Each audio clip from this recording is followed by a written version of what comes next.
আসসালামু আলাইকুম। আমরা আজকে থেকে একটা ইম্পর্টেন্ট টপিক শুরু করব, সেটা হচ্ছে ফাইল হ্যান্ডলিং। এটা সি প্রোগ্রামিং এর একটা অ্যাডভান্স টপিক। আর আমরা যখন সি প্রোগ্রামিং ল্যাঙ্গুয়েজ শিখি তখন আমরা সি প্রোগ্রামিং দিয়ে ভালো মতো প্রজেক্ট করতে পারি না। তো আপনি যদি ফাইল হ্যান্ডলিং টপিকটা ভালো মতো বুঝেন তাহলে কিন্তু সুন্দর সুন্দর প্রজেক্ট করতে পারবেন। আরও কিছু জায়গায় আপনার হেল্প হবে, যেমন হচ্ছে আপনি কম্পিটিটিভ প্রোগ্রামিং করলে সেক্ষেত্রে আপনার ফাইল হ্যান্ডলিং কনসেপ্ট একটু লাগে, খুবই সামান্য লাগে বাট লাগে। তারপরে আপনার হচ্ছে অপারেটিং সিস্টেমে যখন ল্যাব করতে যাবেন তখন দেখবেন যে ফাইল হ্যান্ডলিং একটু লাগতেছে আপনার। তো বিশেষ বিশেষ জায়গা আছে যেখানে ফাইল হ্যান্ডলিং টপিকটা লাগে, ঠিক আছে? আমি আমার পড়ানোর অভিজ্ঞতা থেকে বলতেছি। আর যেটা বলতেছিলাম যে আপনি প্রজেক্ট করতে পারবেন সুন্দর সুন্দর। আর এটা কেন করতে পারবেন ভালো করে বুঝুন, যে আপনি যখন নতুন স্টুডেন্ট সিএসসির হোক বা এই ধরনের সাবজেক্টের হোক, তখন কিন্তু আপনি এত বেশি জ্ঞান আপনার নাই, আপনি ডেটাবেস সম্পর্কে জানেন না, আপনি কি সম্পর্কে জানেন না, অ্যাডভান্স প্রোগ্রামিং কনসেপ্ট যেমন অবজেক্ট ওরিয়েন্টেড প্রোগ্রামিং সম্পর্কে জানেন না। ধরেন যে আপনি একদম প্রথমেই ফার্স্ট সেমিস্টারে আছেন, সেই মুহূর্তে আপনি কিভাবে প্রজেক্ট করবেন, রাইট? সুন্দর সুন্দর প্রজেক্ট করার জন্য আপনার কিন্তু এই ফাইল হ্যান্ডলিং কনসেপ্টটাই লাগবে। তো আমরা সে কারণে এটাকে একটু স্পেশালি গুরুত্ব দিব আর কি। তো আমরা কথা না বাড়িয়ে শুরু করি। খেয়াল করেন ফাইল হ্যান্ডলিং টপিকটা মানে বা এই জিনিসটা দ্বারা কি বোঝায় বা এটা দিয়ে কি করা হয়। খেয়াল করেন, আপনি সাপোজ কোনো ফাইল হ্যান্ডেল করতে চাচ্ছেন, সেই ফাইলে হয়তো রিড করতে চাচ্ছেন ফাইল থেকে ডেটা, বা ওই ফাইলে রাইট করতে চাচ্ছেন, আপডেট করতে চাচ্ছেন, কিছু একটা করতে চাচ্ছেন। এখন আপনি বলতে পারেন কোন ধরনের ফাইলের কথা আমি বলতেছি। দেখেন, ফাইল কিন্তু অনেক ধরনের হয়, বাট আমরা শুরু করবো হচ্ছে ডট টিএক্সটি বা টেক্সট ফাইল দিয়ে। আপনি যদি ডট জেপিজি ফাইল নিয়ে কাজ করেন, সি প্রোগ্রামিং সেটাও আপনাকে অ্যালাউ করে, আপনি করতে পারবেন। মানে আপনি ইমেজ নিয়ে কাজ করতে পারবেন। ডট এমপি3 এটা হচ্ছে আপনার অডিও ফাইল, তাই না? এটা নিয়ে কাজ করতে পারবেন। তারপরে ডট এক্সেল এস, তাই না? এটা হচ্ছে এক্সেল ফাইল, এটা নিয়েও কাজ করতে পারবেন।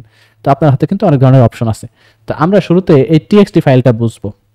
আর স্পেশালি টিএক্সটি ফাইলের সাথে সি প্রোগ্রামিংয়ে বাইনারি ফাইল হ্যান্ডেল করা হয়, ঠিক আছে?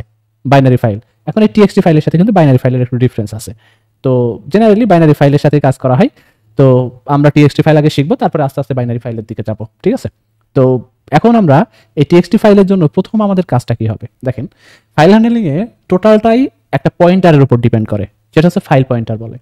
তো আপনাকে এই যে ফাইল, FILE, এটা হচ্ছে একটা টাইপ, ঠিক আছে, বড় হাতের। তারপরে এই টাইপের যেমন ইন্ট, ফ্লোট, ডাবল, এগুলো ডেটা টাইপ না? তো ফাইল নিয়ে কাজ করতে গেলে ফাইল টাইপ হচ্ছে এই ফাইল, এটা হচ্ছে ডেটা টাইপ একটা, ঠিক আছে? তো এই ডেটা টাইপের একটা ভ্যারিয়েবল বা একটা পয়েন্টার ডিক্লেয়ার করতে হবে। জেনারেলি সেটাকে ফাইল বলা হয়, আপনি ইচ্ছা মতো নাম দিতে পারেন ভ্যারিয়েবলের, অফকোর্স। দেখেন, এইটা দিয়েই সমস্ত কিছু আপনার কাজ করতে হবে, যা করবেন এই ফাইল পয়েন্টার, ঠিক আছে? তো ফাইলে আপনি যদি রিড করতে চান ফাইল থেকে কোনো কিছু, তাও এই ফাইল পয়েন্টারের সাথে। ওই ফাইলে ধরেন যে একটা টেক্সট ফাইলে কোনো একটা ডাটা ইনসার্ট করতে চাচ্ছেন বা লিখতে চাচ্ছেন, সেটাও এই ফাইল পয়েন্টারের সাহায্যে, যা করবেন এটার সাহায্যে। তো এইটা হচ্ছে আপনার বেসিক। তো আমি সুডো কোড লিখতেছি, আমি সম্পূর্ণ কোডটা লিখতেছি না, দেখেন। তো এই ফাইল পয়েন্টারে আপনাকে একটা ফাইল রাখতে হবে, যে আপনি কোন ফাইল নিয়ে কাজ করতে চাচ্ছেন।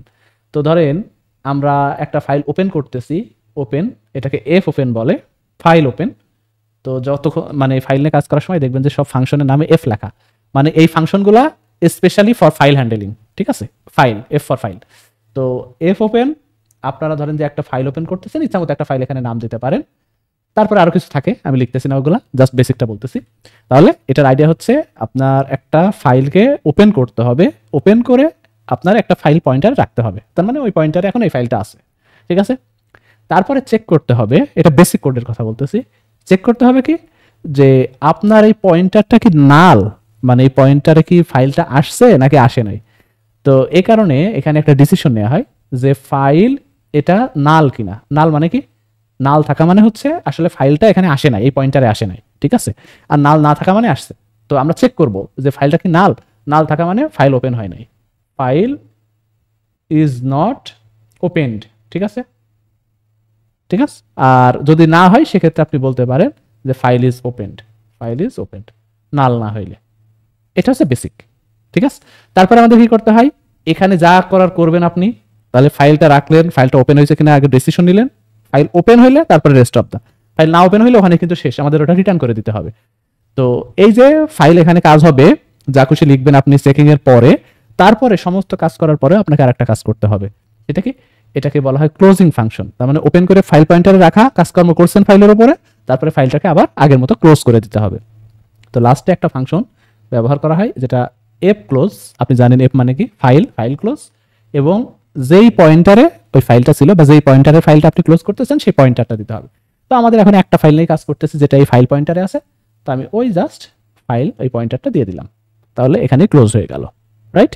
এখন কেন ওপেন করে আবার ক্লোজ করতে হয় না করতে হয় এগুলো সবই আমরা প্র্যাকটিক্যালি দেখবো। বাট এটাই হচ্ছে আইডিয়া, আমি সবসময় কিন্তু এরকমই করব।